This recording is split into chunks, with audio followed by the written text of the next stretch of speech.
بسم الله الرحمن الرحيم إن وضع للناس للذي ببكة مباركا وهدى للعالمين۔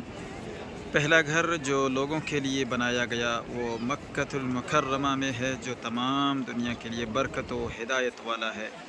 سورۃ آل عمران کے اندر یہ آیت موجود ہے۔ اور حضرت ابو ذر رضی اللہ تعالیٰ عنہ نے استفسار کیا، اللہ کے رسول صلی اللہ علیہ وسلم، روئے زمین پر سب سے پہلے کون سی مسجد بنائی گئی؟ آپ صلی اللہ علیہ وسلم نے فرمایا مسجد الحرام۔ پھر انہوں نے کہا اس کے بعد؟ تو آپ صلی اللہ علیہ وسلم نے فرمایا مسجد اقصی۔ یہ متفق علیہ ہے۔ اللہ تبارک و تعالیٰ نے ابراہیم علیہ السلام کی اس گھر کی تعمیر اور پھر صفائی کے لیے رہنمائی فرمائی۔ فرمان باری تعالیٰ ہے وَإِذْ بَوَّأْنَا لِإِبْرَاهِيمَ مَكَانَ الْبَيْتِ، اور جب ہم نے ابراہیم کے لیے بیت اللہ کی جگہ متعین کر دی۔ بہرحال یہ ابھی آپ لوگ جو دیکھ رہے ہیں یہ منظر عشاء کی نماز کے بعد کا ہے۔ لوگ نماز پڑھ کر کے نکل رہے ہیں۔ ابھی میں فی الحال موجود ہوں مسجد الحرام کے صحن کے اندر، اور یہ سارے لوگ جو نکل رہے ہیں لگاتار یہ عشاء کی نماز پڑھ کر کے۔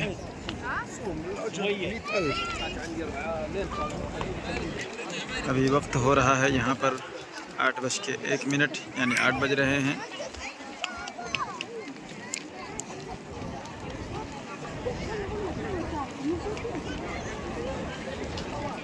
اس وقت کا منظر بڑا ہی پرسکون ہوتا ہے۔ ویسے تو مسجد حرم میں یہاں پر آنے سے ایک عجیب سا سکون محسوس ہوتا ہے جب بھی آپ آئیں، لیکن یہ وقت جو ہے یہ بالکل پرسکون پراطمینان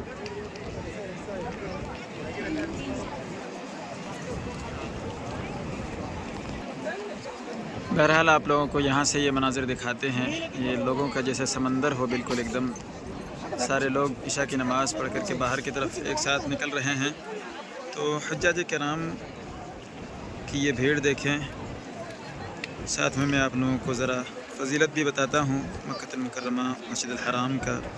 اللہ تبارک و تعالیٰ نے مکہ کو آسمانوں اور زمین کی تخلیق کے دن ہی حرمت والا قرار دے دیا تھا، چنانچہ یہ شہر قیامت تک کے لیے اللہ تبارک و تعالیٰ کی جانب سے حرمت والا ہے۔ سیدنا ابراہیم علیہ السلام نے لوگوں کے لیے اس شہر کی حرمت کو اجاگر کیا، جیسے کہ نبی کریم صلی اللہ علیہ وسلم کا فرمان ہے، ابراہیم علیہ السلام نے مکہ کو حرمت والا قرار دیا۔ متفق علیہ۔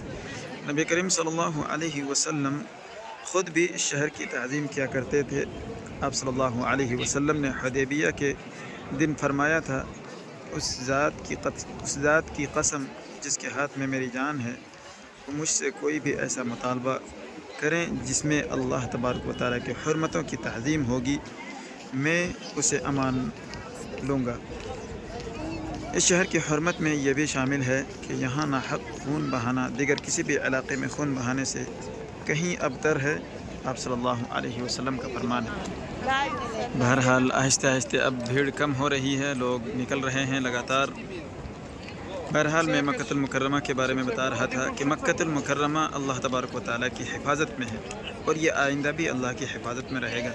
اس شہر کے بارے میں غلط خیالات رکھنے والے کو اللہ تبارک و تعالیٰ تباہ فرما دے گا۔ چنانچہ اللہ تعالیٰ نے ہاتھیوں والوں کو بیت اللہ کے قریب جانے سے روک دیا اور انہیں قیامت تک کے لیے نشان عبرت بنا دیا۔ یہ اصحاب فیل کا جو واقعہ پیش آیا تھا ابرہہ کا، یہ اس بارے میں ہے کہ ایک لشکر کعبہ پر حملہ آور ہوگا۔ جب وہ بیدا یعنی صحرا میں ہوں گے تو اللہ تبارک و تعالیٰ شروع سے لے کر آخر تک سب کو زمین دوز کر دے گا۔ اللہ تعالیٰ نے اس شہر کو امن امان والا بنایا اور یہاں پر وافر مقدار میں رزق اور پھل بھی پہنچایا۔